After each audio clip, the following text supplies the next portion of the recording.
북한이 노동당 창건 75주년인 오늘 새벽 열병식을 진행한 정황이 포착됐습니다. 다탄두의 신형 ICBM을 선보였을 가능성이 있는데 이례적으로 심야 열병식을 벌인 이유 자세히 짚어봅니다.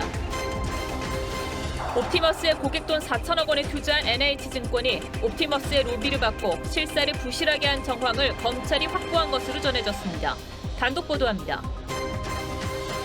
울산 33층 아파트 화재는 3층에서 시작돼 외벽을 타고 번진 것으로 보고 경찰과 소방당국이 원인 조사에 들어갔습니다. 화재 당시 어린이에게 산소 마스크를 벗어주는 등 소방관들의 노고와 헌신이 있었습니다. 저소득층의 코로나19 감염자가 고소득층보다 66% 더 많은 것으로 나타났습니다. 생계로 인해 감염 위험에 노출된 현장 취재했습니다.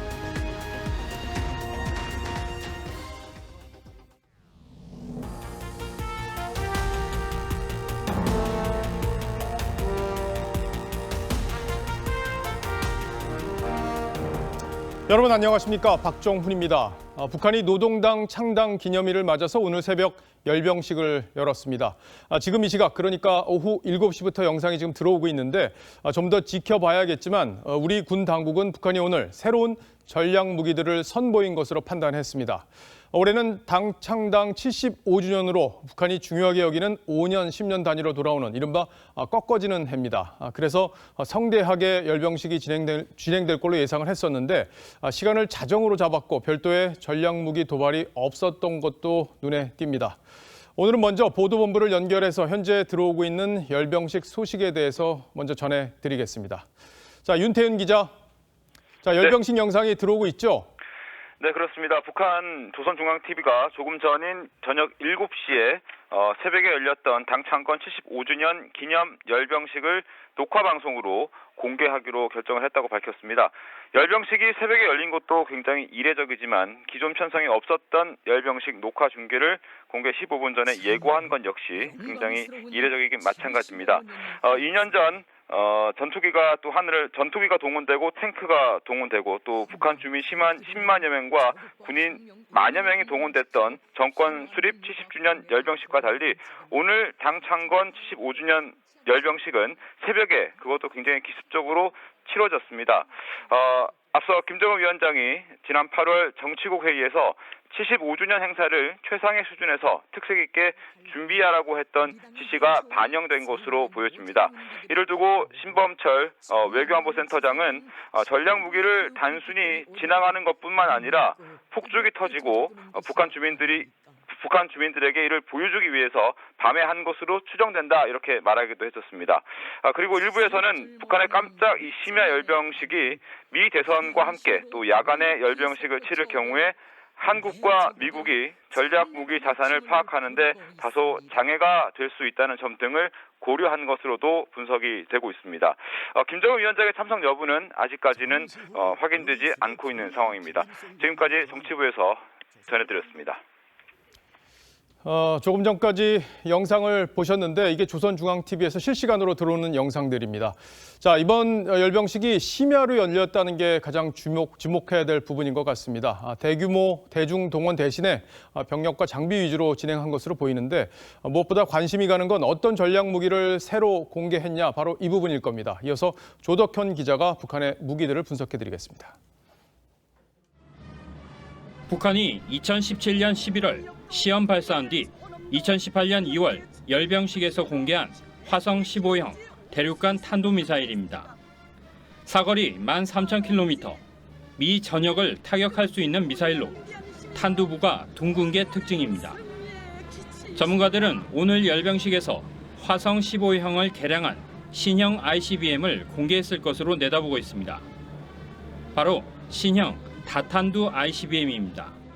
미 본토에 다다른 사거리를 가졌지만 한 발로 여러 지역을 동시 타격할 수 있다면 그만큼 전략 무기로서 효과가 높기 때문에 다탄두 ICBM 개발에 성공했다면 미국 워싱턴과 뉴욕을 동시에 공격할 수 있습니다. 특히 지난달 말 평양 미림 비행장에 길이가 20m에 이르는 이동식 발사대가 포착된 것도 북한의 신형 ICBM 개발 가능성을 높이고 있습니다. 신형 잠수함 발사 탄도미사일 SLBM 공개 여부도 관심입니다. 오늘 새벽 열병식에는 불꽃놀이나 LED, 드론 등이 활용된 것으로 보입니다. 지난 6일에도 북한은 당 창건일을 기념해 건물 외벽에 빛을 비춰 영상을 연출하는 화려한 조명 공연을 펼친 바 있습니다. 심야 열병식은 코로나도 고려한 것으로 보입니다. 북한 외무성은 코로나 방역을 위해 평양 주재 대사관과 국제기구 사무실에 당 창건 행사 접근 금지 요청 공문을 보냈습니다. 외교사절단이라든지 주민들의 참여도 상당히 어려운 상황, 이 새벽에 했다는 것은 대외 가시가 아니라 오히려 대내에 방점이 있다. 한미 정부 당국은 오늘 새벽 열병식 위성 영상 등을 이용해 무기 종류와 재원 등을 정밀 분석하고 있습니다. TV조선 조혁현입니다. 북한이 이례적으로 심야 열병식을 열면서 그 배경과 의도를 두고 다양한 해석들이 나오고 있습니다. 이게 미북 관계 그리고 한반도 안보에는 어떤 변수가 될지 전문가와 함께 분석해 보도록 하겠습니다. 양욱 한국국방안보포럼 센터장 나와 있습니다. 자, 어서 오십시오. 네, 안녕하십니까. 자, 지금 뭐 열병식 영상들이 막 지금 들어오고 있는 상황이어서 이제 어떤 의도인지 어떤 무기들이 나오는지 이런 것들은 아직 좀 공개되지 않고 있는 그런 상황이에요. 근데 이제 북한이 심야에 열병식을 연 것은 이번이 처음 아닙니까? 그쵸. 뭐 사실은 이렇게 보통 이제 10시 정도 이때 맞춰가지고 해서 하고 있는데 이렇게 늦은 시간에 한 것은 거의 처음이 아닌가라고 생각이 듭니다. 그러니까 오전 10시쯤 하는데 이번에 새벽에 한 건 처음이다. 조금 전에 리포트에서도 보셨지만 이제 좀 특색 있게 준비를 하는 차원에서 밤에 연 게 아니냐. 그리고 코로나 문제도 있고 이런 거에서는 어떻게 분석하십니까? 그러니까 사실은 뭐 이런 측면도 있습니다. 대한민국도 사실 예를 들어서 국군의 날 행사 같은 것들을 하면은 보통 이제 정해진 시간이 있습니다. 오전에 하는데 뭐 예를 들어서 이제 작년 같은 경우는 좀 색다르게 야간에 한 그런 경우도 있지 않습니까? 예를 들어서 전쟁기념관에서 했다거나 올해 같은 경우는 예를 들어서 특전사령부에서 행사를 했는데 마찬가지로 북한도 그러한 어떤 메시지 관리라고 하는 그런 것에 중점을 두고 야간의 시간을 택했을 가능성은 충분히 있다. 그래서 뭐 그 이외에도 또 야간에 한다면 장점 중에 하나가 참석 인원이라든가 규모 같은 것들을 전부 공개하지 않고 대규모인 것처럼 보일 수 있는 그런 장점이 있고요. 자, 그다음에 무기 체계들 같은 것들도 세세하게 다 보여주지 않고 필요한 부분만, 그래서 카메라에 찍혀야 되는 부분들만 찍히게 할 수 있다라고 하는 그런 장점도 있지 않나 생각이 듭니다. 그러니까 미국에서 위성으로 다 이제 지켜보고 있기 때문에 어떤 숨기고 싶은 것들은 숨길 수 있는 그런 장점이 밤에 하는 게 있을 수 있다, 이런 분석이신 것 같은데. 자, 그럼 무기 얘기를 좀 해보죠. 일단은 우리 군 당국에서 발표하기로는 신형 ICBM, 신형 전략 무기가 공개됐을 가능성이 있다, 이렇게 지금 보고 있는 상황이고. 그 위성 사진에서도 이제 20m짜리 텔이 이제 대륙간 탄도미사일을 발사하는 텔이 포착이 됐다, 이런 얘기들이 나오고 있어요. 근데 신형 전략 무기 중에 이제 ICBM, 다탄두 가능성 얘기가 있지 않습니까? 사실은 다탄두보단 북한이 극복해야 될 것들이 좀 여러 가지 문제들이 좀 있습니다. 자, 예를 들어서 화성 14 같은 경우는 추력이 부족해서 탄두를 여러 개 실지 못하는 것을 화성 15라는 것을 만들어서 그나마 탄두 하나, 그러니까 수소탄 정도의 탄두를 갖고도 미국 본토를 때릴 수 있게 했고요. 자, 근데 지금보다 더 추력이 세지려면 미사일 자체가 완전히 바뀌어야 됩니다. 그런데 지금 북한이 그것을 실험할 수 있는 상황이 아닙니다. 지금 아시다시피 2017년 11월 말에 발사 이후에 지금 추가적인 ICBM 시험 발사는 없는 상황이고요. 그런 상황이죠. 다만 한 가지 추정할 수 있는 것은 북한이 그동안 계속적으로 추진을 해온 것은 이 ICBM을 액체 연료를 사용하지 않고 고체 연료를 사용해서 하는 것들. 그 다음에 계속 이 텔, 그러니까 발사 차량은 이미 그 과거 열병식에서도 계속 끌고 나왔습니다. 2017년 열병식에서도 18년 열병식에도 볼 수 있었고요. 텔이라는 게 이제 자동차로 이동해서 수직으로 세운 다음에 맞습니다. 텔이 이제 그런 맞습니다. 그래서 사실은 특히 이제 고체 연료 그 텔 같은 경우는 안에 미사일이 있는지 없는지 알 수가 없습니다. 껍데기만 있는 부분이기 때문에. 그래서 그런 것들 같은 것들은 충분히 동원했을 가능성이 있다라고 생각이 되고, 이외에 고체 연료 관련해서 북한이 한 가지 발전을 이룬 게 있다고 한다면 북극성 3호, 그러니까 ICBM에서 발사하는 새로운 그 SLBM, 잠수함 발사 탄도 미사일인데, 이런 것 같은 것들도 예를 들어서 일종의 약간 들고 나와서 보여줄 가능성도 없지 않죠. 북극성 시리즈 말씀하시는 맞습니다. 거죠? 북극성 이제 예를 들어서 1형은 잠수함 발사고 2형은 지상 발사인데 3형은 다시 잠수함 발사에서 사거리가 좀 길어진 모델이 있습니다. 그래서 이런 것이 이제 최초 공개됐을 가능성도 충분히 있겠습니다. 자, 그렇다면은 잠수함 발사 미사일, 지금 말씀하신 잠수함 발사 미사일 같은 경우에는 미국이 상당히 두려워하는 그런 부분이잖아요. 이제 해상으로 이동을 해서 포착이 안 된 상태에서 발사를 하기 때문에 요격이 어렵다, 이런 부분 때문에 그런 건데, 자, 지금 서욱 국방장관이 국회에서 지난주에 증언을 한 내용을 보면 4,000톤급 이상의 잠수함도 지금 북한이 개발하고 있다, 이런 취지로 얘기를 했다가 나중에 이제 이거를 다시 수습하는 그런 모양을 보였었는데, 실제 4,000톤급 이상, 그러니까 SLBM을 6개를 실을 수 있는 이 4,000톤급 이상도 개발이 가능하다, 이렇게 보십니까?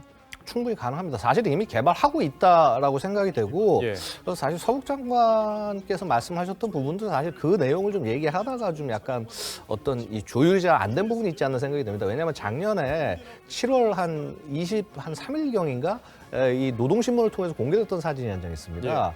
그 사진을 보고 있으면은 잠수함이 이제 그 구형 로미오급을 바탕으로 해서 이제 뭔가 그러니까 SLBM, 그러니까 잠수함 발사 탄도미사일 발사하는 미사일이 공개가 된 건데, 얘가 자세히 좀 분석을 해보면은요, 이거 최소한 한 2-3발 정도가 아니라 거의 한 5-6발 이상, 많게는 8발까지 쏠 수 있는 게 아닌가. 뭐 저는 그렇게 분석했고, 저 말고도 다른 분들도 많이 그렇게 분석을 했었습니다. 그렇다고 한다면 톤수 한 4,000톤, 5,000톤 넘어가는 건 금방이거든요. 게다가 사실 북한이 진짜 미국을 이렇게 겁을 주려고 한다면, 미국에게 어떤 억지력을 발휘하려고 한다면, 잠수함 추진 체계 자체가 핵 추진으로, 원자력 추진으로 넘어가지 않으면 아무 의미가 없습니다. 그래서 그런 부분도 북한이 같이 가고 있을 가능성을 우리 충분히 준비를 해야 된다고 말씀드립니다. 마지막으로 짧게 하나만 더 여쭤볼게요. 어쨌든 이번 열병식이 심야에 이루어졌고, 또 어떤 뭐 미사일 발사나 핵실험 같은 전략 도발이 이번에 없었단 말이죠. 이게 미국 대선을 의식했다, 이런 평가도 나오고 있던데, 이 부분은 어떻게 분석하고 계십니까? 충분히 사실은 이제 평년과 뭔가 행동이 달랐다고 하는 것은, 자, 그 해에 맞는 새로운 의도가 있는 것이라고 보는 것이 타당할 것입니다. 그다음에 특히 이제 말씀하셨다시피 올해 지금 북한에게 있어서 가장 큰 의도, 가장 중요한 것은 소위 이제 이 핵 협상의 상대인 미국을 어떻게 대응할 것인가, 그리고 지금 이런 열병식 그런 태도 중에 하나가 아닌가 생각이 됩니다. 어쨌든 열병식 영상이 지금 보시는 것처럼 계속 들어오고 있는데, 이 영상들에서 어떤 무기들이 공개가 됐는지 이걸 좀 판단해봐야 미국에 어떤 압박을 가하는 건지 이것까지 분석이 가능하지 않을까 싶습니다. 잘 들었습니다. 지금까지 양옥 센터장이었습니다.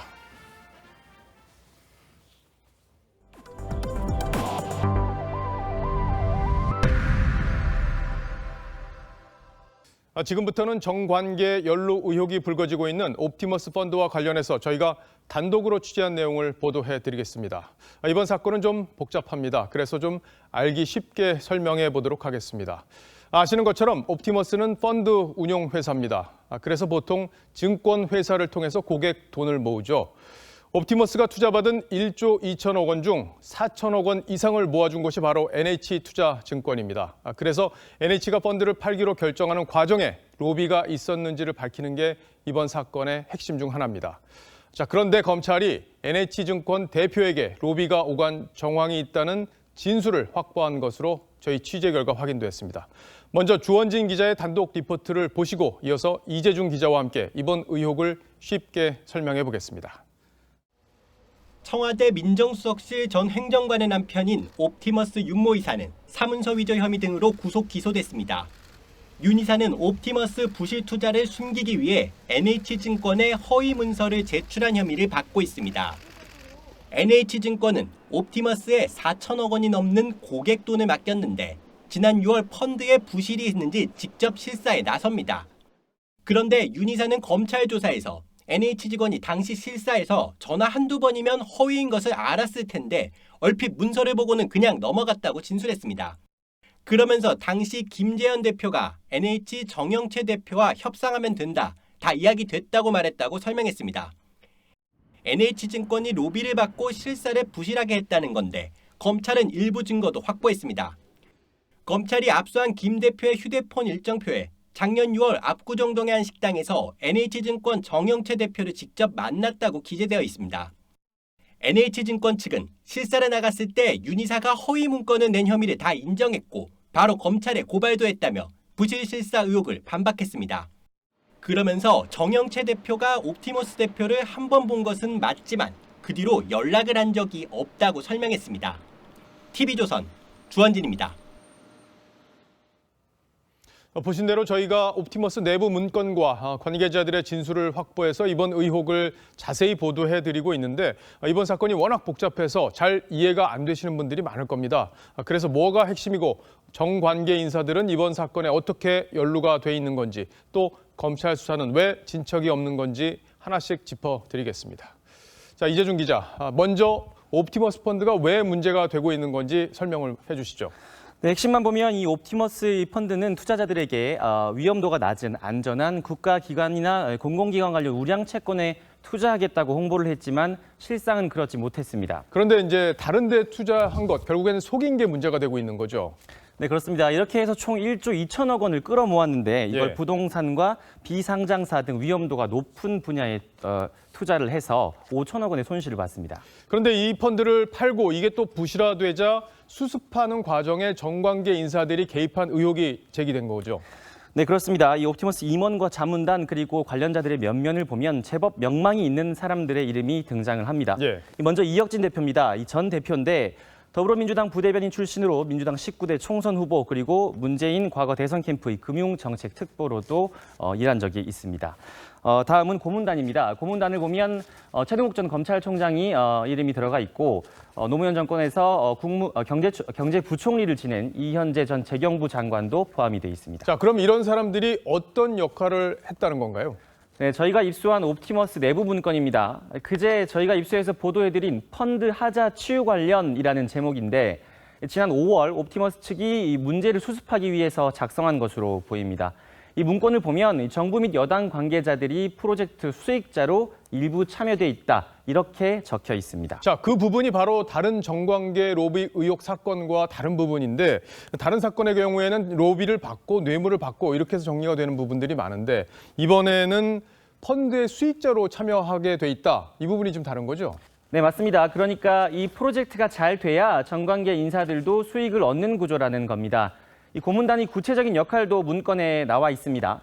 최동욱 전 총장을 위촉해서 형사사건을 전담토록 한다던가 이현재 고문님의 제안으로 진행하는 펀드는 투자자들 적극적인 반응으로 5천억 원 규모 설정 진행 중이라는 등의 내용이 들어 있었습니다. 또 문제가 커지면 권력형 비리로 이슈화될 수 있다는 내용도 내부 문건에 있었는데 이 당사자들은 부인했습니다. 자, 그럼 이런 문제 있는 펀드를 어떻게 해서 제1금융권에서 팔 수 있었는지 여기에 혹시 로비가 있었던 건 아닌지 이게 지금 의혹의 핵심인데 어떻게 지금 수사가 진행되고 있습니까? 조금 전 리포트에서 보신 대로 NH투자증권이 4천억 원이나 팔았습니다.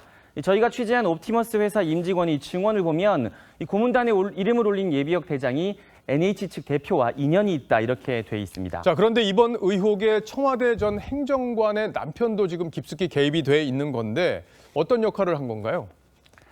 네, 문재인 청와대에서 행정관으로 근무했던 이모 변호사입니다. 이 변호사의 남편은 옵티머스의 사내이사 윤모 변호사인데 이전 행정관이 50% 지분을 소유한 회사에 옵티머스 자금 500억 원이 흘러간 정황을 검찰이 파악을 했습니다. 청와대 전 행정관이 이번 사건에 어떻게 연루가 돼 있는 건지는 검찰에서 이제 좀 더 가려봐야 될 부분이고, 자, 저희가 확보한 문건을 보면 또 다른 현직 정관계 인사들이 등장하죠. 네, 그렇습니다. 저희가 사건 관련자로부터 일부 확보한 문건에는 정재계 인사들이 도움을 주고 있다 이런 내용이 포함이 돼 있습니다. 현직 차관과 고위 간부, 또 공기업 사장, 언론사 간부, 전직 국세청 고위 간부, 중견기업 회장 등 9명의 실명이 적혀 있었습니다. 자, 그럼 이런 문건과 진술들이 나왔다면 검찰에서 당연히 정관계 인사들을 소환해서 조사를 했어야 되는데 어떻게 진행이 되고 있습니까? 먼저 수사 경과를 한번 볼 필요가 있습니다. 당초 대검은 이 사건을 금융범죄를 전담해서 수사하는 남부지검에 배당을 하려 했는데 윤석열 검찰총장과 대립각을 세우고 있는 서울중앙지검의 이성윤 지검장이 이 사건을 조사 일부로 배당을 했습니다. 그러면 수사 의지가 없는 거 아니냐 이런 의심을 사고 있지 않습니까? 네, 그 부분도 의심해 볼 만합니다. 수사팀은 지난 6월에 압수수색을 통해서 저희가 앞서 언급한 이 문건들을 이미 확보를 했습니다만 3개월이 지난 지금까지도 수사에 진전이 별로 없습니다. 이 문건에 등장한 인사들에 대한 소환 조사는 물론 로비가 있었다는 관계자들의 진술도 조서에 남기지 않은 것으로 전해졌습니다. 자, 그래서 어제 윤석열 검찰총장이 이번 사건을 확실하게 수사해라 이런 지시를 내린 건가요? 네, 그렇습니다. 심지어 이런 내용은 윤석열 총장에게 보고조차 되지 않은 것으로 전해지고 있습니다. 윤 총장은 로비 의혹에 대한 철저한 수사를 지시를 했고 또 중앙지검장은 수사에 만전을 기하고 있다 이렇게 밝혔습니다. 이번 사건에 특수검사들이 추가로 투입이 됐다고 하니까 수사가 진전이 될지 아니면 다른 사건들처럼 정관계 인사들은 또 빠져나갈지 이걸 좀 더 지켜봐야겠군요. 잘 들었습니다. 지금까지 이재준 기자였습니다.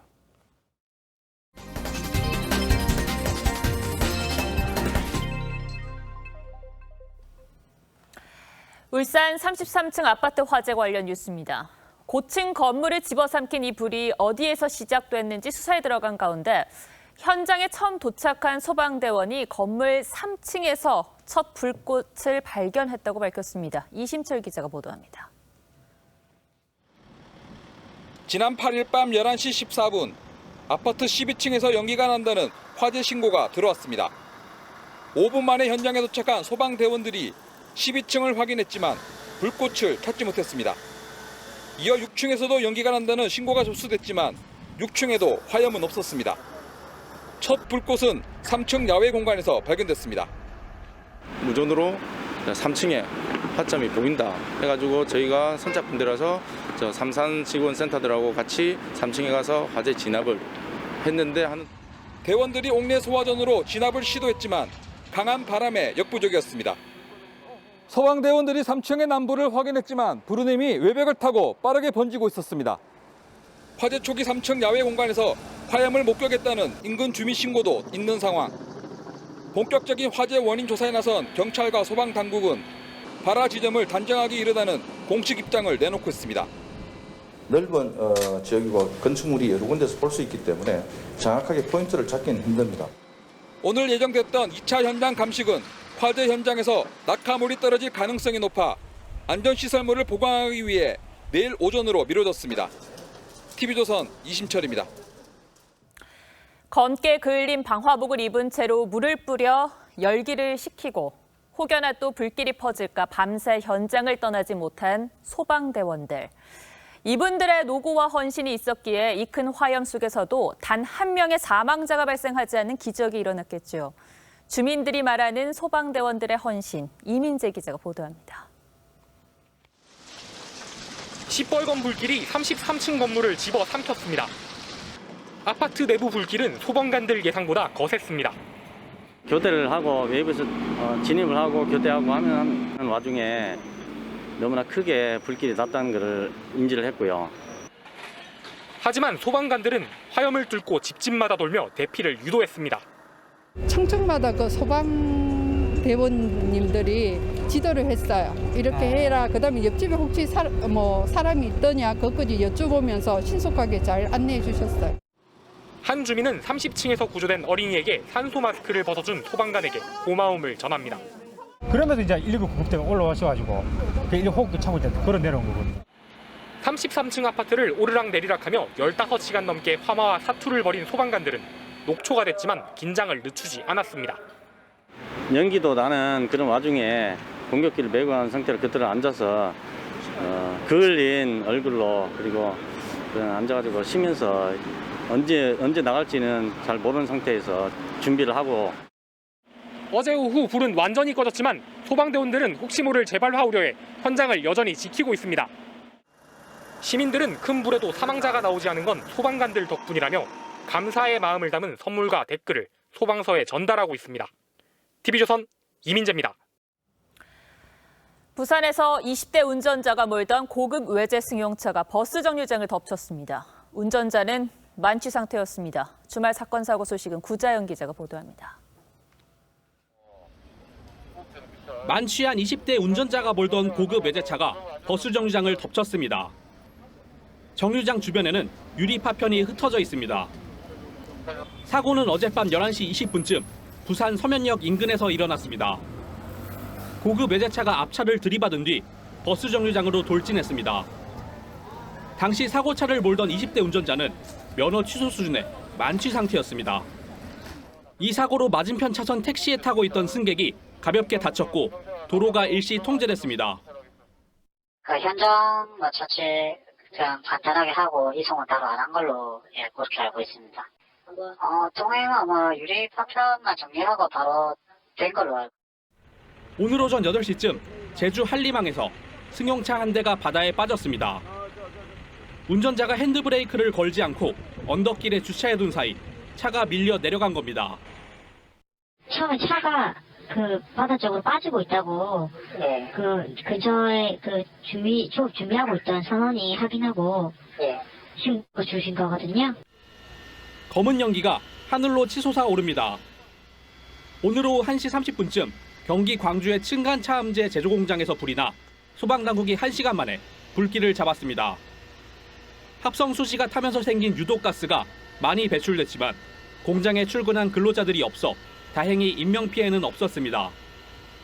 TV조선 구자영입니다. 네, 중고차 거래할 때 허위 매물이나 가짜 이력 등으로 피해를 보는 경우 종종 있죠. 이러한 중고차 매매 시장에 현대자동차가 진출하겠다고 선언을 했습니다. 책임 관리할 대기업이 필요하다는 건데 중고차 업계는 생존의 위협을 받는다며 강력 반발하고 있습니다.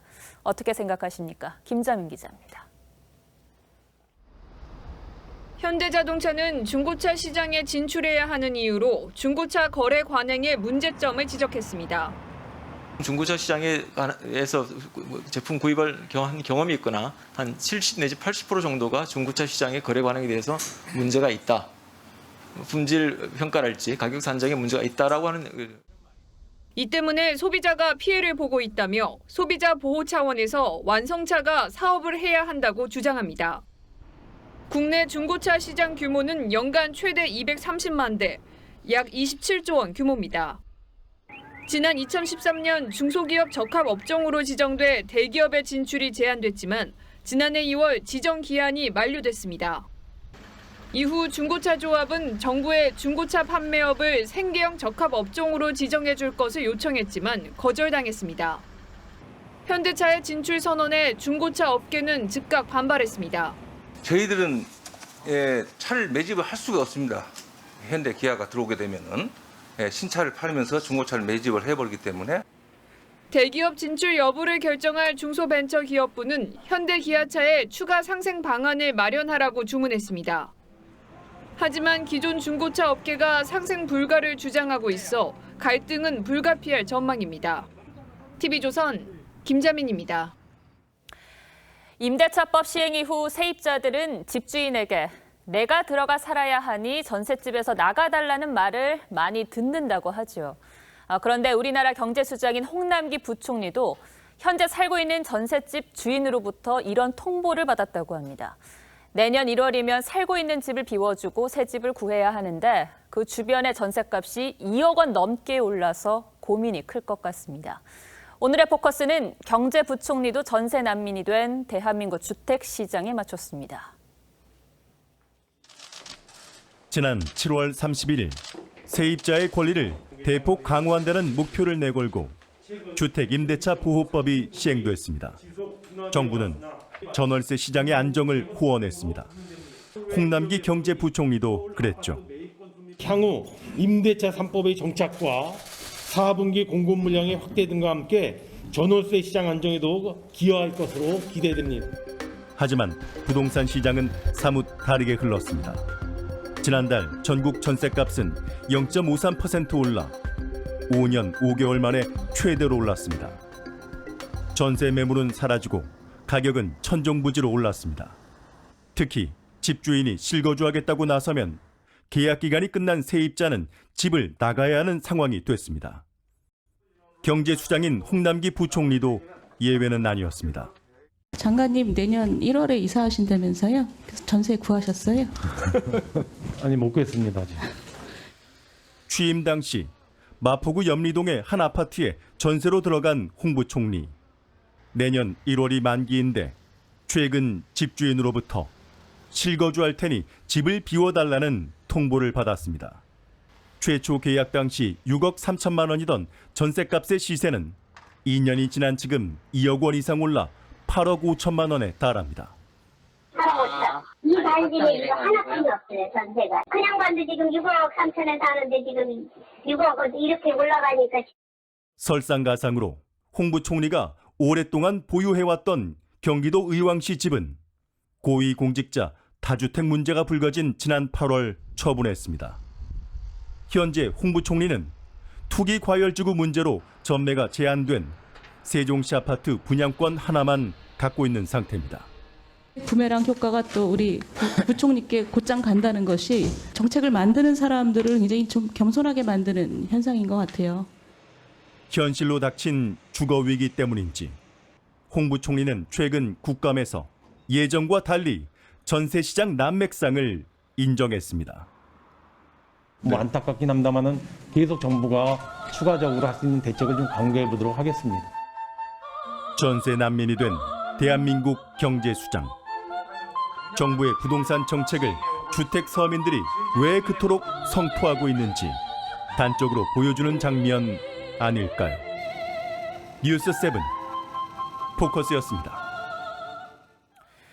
네, 코로나19 확산으로 기업들은 재택근무나 시차 출근으로 접촉을 줄이고 있습니다. 그러나 어쩔 수 없이 대면 접촉을 해야 하거나 밀집된 환경에서 일하는 근로자들도 있습니다. 영세 제조업체나 서비스 업종이 대표적인데 이곳에는 저소득 노동자가 많습니다. 실제로 소득 하위층의 감염자가 고소득층보다 60% 이상 더 많았습니다. 황병준 기자가 취재했습니다. 경기도 성남의 한 의류 제조업체. 직원들이 원단을 쌓아놓고 작업을 하고 있습니다. 이 업체는 지난달 초 직원 3명이 확진돼 문을 닫았다가 다시 운영을 시작했지만 늘 불안합니다. 그렇다고 재택근무는 할 수 없고 빠듯한 매출에 작업량을 줄이기도 어렵습니다. 기회가 있어야지 모든 일이 이루어지니까 말이죠. 재택근무는 있을 수가 없어요. 집단 감염이 잇따른 카페나 식당의 종사자들은 늘 불특정 다수와 대면 접촉을 해야 합니다. 콜센터, 방문 판매업 등은 근로 환경이 취약합니다. 밀집된 공간에서 일하는 분들이 이 대부분 저소득층일 가능성이 있죠. 밀집 공간에서 일하니까 걸리면 한꺼번에 걸리게 돼 있고. 실제 지난 7월 말까지 나온 확진자들 가운데 건강보험 직장 가입자 2,700여 명을 살펴보면 소득 하위 2분위가 상위 2분위보다 66%나 많았습니다. 저소득층은 생계를 위해 감염 위험을 무릅쓰고 일을 해야 하는 정설이 통계적으로 확인된 겁니다. TV조선 황병준입니다. 전 세계 하루 코로나19 신규 확진자가 35만 명을 넘어서 최다 기록을 경신했습니다. 3분의 1은 유럽에서 나왔는데 지난 봄보다 심각한 2차 대유행이 오는 게 아니냐는 우려가 나옵니다. 자, 이런 와중에 코로나19 확진 판정을 받은 트럼프 대통령이 대면 행사와 유세를 강행하겠다고 해 논란이 일고 있습니다. 워싱턴에서 최우정 특파원이 보도합니다. 코로나19 확진 판정 뒤 처음으로 영상 인터뷰를 한 트럼프 대통령은 약물 투약을 중단했다며 튼튼하다고 자신합니다. 하지만 음성 판정을 받은 건 아닙니다. I have been retested, and I haven't even found out numbers or anything yet, but I've been retested, and I know I'm at either the bottom of the scale or free. 검사 결과가 나오기도 전에 트럼프 대통령은 토요일인 10일 백악관에 2,000명을 불러 발코니 연설을 하기로 했습니다. 코로나 확산 진원지로 지목된 지난달 26일 연방대법관 지명식 이후 첫 공개 행사입니다. Data speak for themselves. We had a super spreader event in the White House, and it was in a situation where people were crowded together and were not wearing masks. So the data speak for themselves. 12일엔 경합주 가운데 선거인단이 가장 많은 플로리다주가 샌퍼드 국제공항 유세를 시작으로 선거운동을 재개합니다. 오는 15일 예정됐던 2차 TV 토론은 트럼프 대통령이 화상 방식을 거부하면서 무산됐습니다. 남은 토론은 22일 열리는 3차 토론뿐입니다. 트럼프 대통령은 건강에 대한 우려를 불식시키기 위해 행사를 강행하려 하지만 제2의 슈퍼점퍼자가 되는 것 아니냐는 비판이 나오고 있습니다. 워싱턴에서 TV조선 최우정입니다. 네, 다음 소식입니다. 북한에 피격된 공무원이 자진월북했다는 정부의 판단에는 해경의 조류 실험도 적지 않은 영향을 주었습니다. 하지만 이 실험이 불완전하게 진행된 것으로 볼 수 있는 문건이 공개됐습니다. 야당은 신호가 중간에 끊겨서 조류를 정확히 파악할 수 없었는데도 정부가 무리하게 월북으로 단정했다고 주장했습니다. 실험 내용 그리고 해경의 설명까지 윤수영 기자가 취재했습니다. 지난달 26일 해경이 실시한 실험 보고서입니다. 소연평도 인근 해상의 조류 흐름 파악을 위해 구명조끼를 입힌 인체 모형, 더미를 던지고 그 위치를 추적하는 방식으로 이루어졌습니다. 그런데 첫 번째 더미를 투하하고 46분 뒤 신호가 사라진 것으로 나와 있습니다. 해경은 이후 3차례 더 신호를 파악했지만 결국 신호가 사라지면서 분실 보고까지 했습니다. 그런데도 해경은 이 실험 등을 근거로 월북을 결론지었습니다. 인위적인 노력 없이 실제 발견 위치까지 표류하는 것은 한계가 있다는 것을 야당은 실패한 실험을 근거로 제시했다며 전형적인 짜맞추기라고 주장했습니다. 한 번에 그 부정확한 실험을 가지고 그게 마치 우리 자진 월북의 어떤 증거로 사용하는 것은 저는 그거는 맞지 않다고 이렇게 생각을 합니다. 하지만 해경은 중간 신호를 이어보면 유의미한 결과가 있었다고 반박했습니다. 표출되었던 신호들을 그 지도상에서 이제 이어보면은 중간중간에 소실이 되었지만 연평도를 중심으로 반시계 방향으로 흐르는 결과를 얻었. 해경이 애초에 계획했던 3차례의 추가 실험도 진행하지 않고 월북을 단정해 실험 결과에 대한 논란을 자초했다는 지적도 나옵니다. TV조선 윤수영입니다.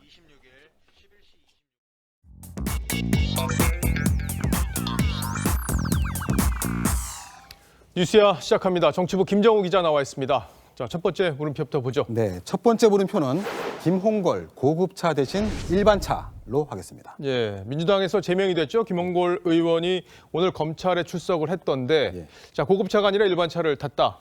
예, 그 당시에 제명의 이유가 된 사안이죠. 재산 축소 신고 의혹 때문에 예. 검찰에 소환이 됐습니다. 지난 총선 전에 재산 공개에서 10억 원이 넘는 아파트 분양권을 누락해서 사실상 4주택을 3주택으로 신고했다는 건데 오늘 중앙지검 출석 장면 먼저 영상으로 한번 지켜보겠습니다. 예.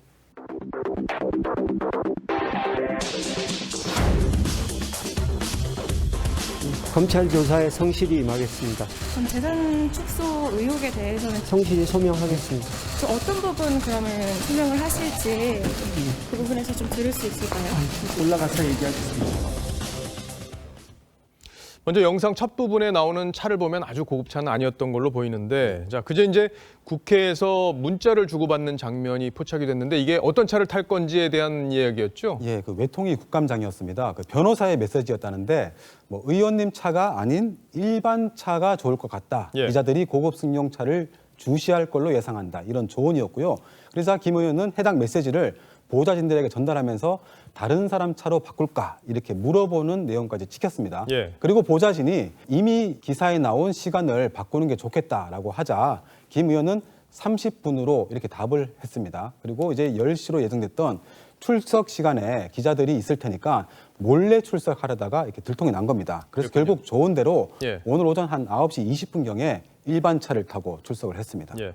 자, 근데 예전에 보면 조국 전 장관 그리고 윤미향 의원의 경우에는 이제 지하 주차장으로 바로 들어가서 이제 출석하는 장면이 잡히질 않았었는데 카메라에. 근데 오늘 보면 김 의원은 예전 방식대로 출석을 했어요. 이건 어떤 차이가 있는 거죠? 예, 그래서 검찰에 물어보니까 예. 김 의원 측에서 별도의 요청이 없었다고 합니다. 아마 뭐 몰래 출석 작전까지 이미 노출된 상황에서 포토라인까지 만약에 피해가는 것에 대해서 좀 정치적 부담감을 느낀 것이 아닌가 그렇게 보입니다. 예, 만약에 이제 몰래 들어갔다 그러면 더 논란이 커질 수 있다 이런 걸 의식했다 이렇게 볼 수 있겠군요.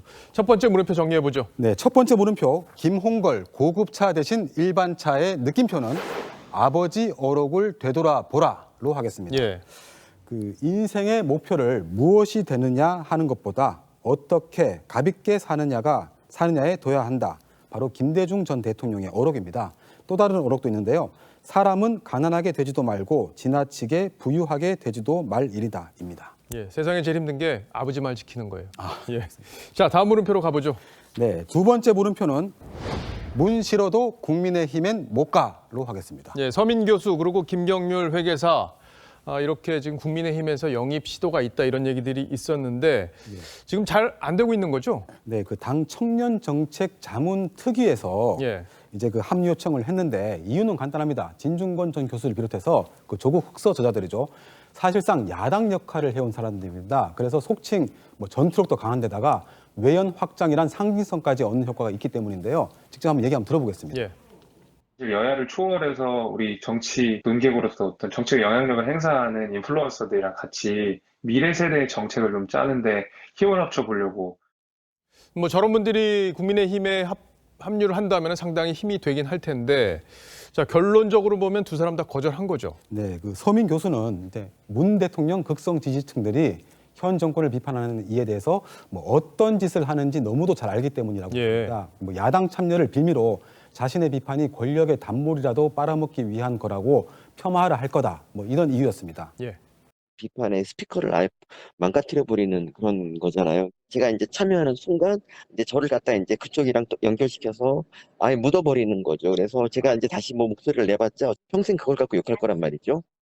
그러니까 들어보면 야당이 싫어서 안 간다 이것보다는 이제 보수 프레임에 갇히게 되면은 결국엔 비판의 힘을 잃게 된다 이걸 걱정하는 걸로 좀 들리는데, 자, 김경률 회계사는 어떤 입장입니까? 네, 비슷합니다. 야당으로 가지 않는다는 입장인데요. 그러면서도 자신을 비난하는 친문 지지자들에게 상당한 불쾌감을 보였습니다. 뭐 간단하게 정리를 해보면 시민단체 출신들이 정부나 청와대로 갈 때는 아무 문제를 안 삼다가 본인이 야당 행위 뭐 거론되니까 왜 난리냐 이런 뜻으로 보입니다. 그리고 또 여권을 향해선 비리가 드러나도 무시하고 권력이 견제 감시 기능을 무력화시키려고 하는 등 파렴치함이 더해졌다 이렇게 비판하기도 했습니다. 예, 어쨌든 이중잣대를 들이대고 있는 어떤 그 현실, 권력의 현실 이런 거에 대해서 여러 가지 고민이 있는 걸로 이렇게 볼 수 있겠는데, 자, 국민의힘으로서는 저런 분들이 이제 입당을 한다면 상당히 힘이 될 텐데 굉장히 아쉬운 상황이다 이렇게 볼 수 있겠어요. 어쨌든 이 수권 정당으로서의 모습을 갖추고 대한 정당으로서 건전한 비판을 하고 있다 이런 국민들이 판단을 한다면 저런 인사들이 이제 가세를 할 수 있을 텐데 그런 부분을 먼저 만들어 가야 되지 않을까 이렇게 정리를 해볼 수 있겠군요. 두 번째 물음표도 한번 보죠. 네, 두 번째 물음표 문 싫어도 국민의힘엔 못 가의 느낌표는 사람 찾는 게 먼저다로 하겠습니다. 그 김종인 위원장이 기본소득이라든가 기업 3법과 같은 이슈로 중도 아젠다를 선점하긴 하지만 결국 외연이란 것도 사람을 통해서 확장된다는 점에서 야당은 여전히 갈 길이 먼 상황입니다. 뭐 4번 타자 없는 구단이 운동장 넓힌다고 한국 시리즈 우승할 수도 없고요. 골 결정력을 가진 공격수 없이 축구에서 승리할 수도 없겠죠. 결국 김종인 체제가 어떤 사람으로 보선과 대선에서 승부수를 던질지 좀 지켜봐야 되겠습니다. 어쨌든 옳고 그름의 문제가 지금 이 시대에서 제대로 가려지지 않고 있다는 부분, 이런 부분에 대해서는 우리 사회 전체가 한번 고민을 해봐야 되지 않을까 이런 생각을 해봅니다. 잘 들었습니다. 지금까지 김정우 기자였습니다.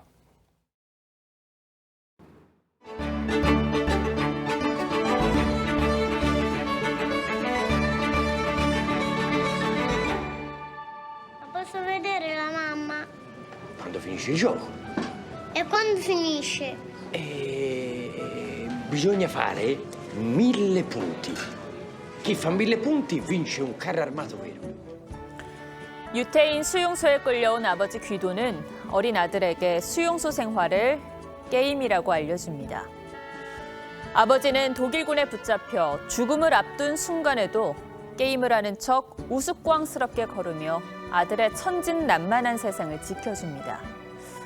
아들이 겪을 세상은 아름답길 원하는 아버지의 마음, 모든 부모의 마음이겠지요. 오늘은 임산부의 날입니다. 임신과 출산에 대한 긍정적인 인식을 북돋워서 저출산을 극복하자는 취지인데 2005년 제정된 이래 출산율은 뚝뚝 떨어져 올해는 역대 최저를 찍었습니다. 17대 대선 당시 허경영 후보는 출산수당 3천만 원의 공약을 내걸었습니다. 황당했던 이 공약은 현실에 가까워졌습니다. 지자체마다 차이는 있지만 출산 지원금과 아동수당 등을 합치면 3천만 원 수준에 다다른다고 하죠. 정부의 이러한 지원에도 2030 세대의 미혼들이 출산에 부담스러워하는 이유 중 하나로 한국의 치열한 경쟁에서 키우기 싫어서를 꼽았습니다. 또 64%는 아이가 나보다 못한 삶을 살 걸로 생각했습니다. 금수저와 흑수저로 나뉘는 수저 계급 사회가 갈수록 심해지면서 내 노후는 물론 내 자녀의 미래도 불안하다고 느끼는 것이죠. 치솟는 부동산 가격에 자녀 세대를 걱정하는 40대 시민의 한마디가 그 마음을 대변하는 듯합니다. 애들이 있고 이제 나중에 컸을 때 보면은 지금 현재보다는 아마 더 이게 더 심화될 것 같은데 그때가 더 이제 걱정이죠. 앞선 영화에서 아버지가 아들에게 말합니다. 아들아, 아무리 처한 현실이 이래도 인생은 아름다운 것이란다. 우리도 미래 세대에게 이렇게 말해줄 수 있을까요? 앵커가 고른 한마디는 나보다 못한 삶을 살까봐 였습니다.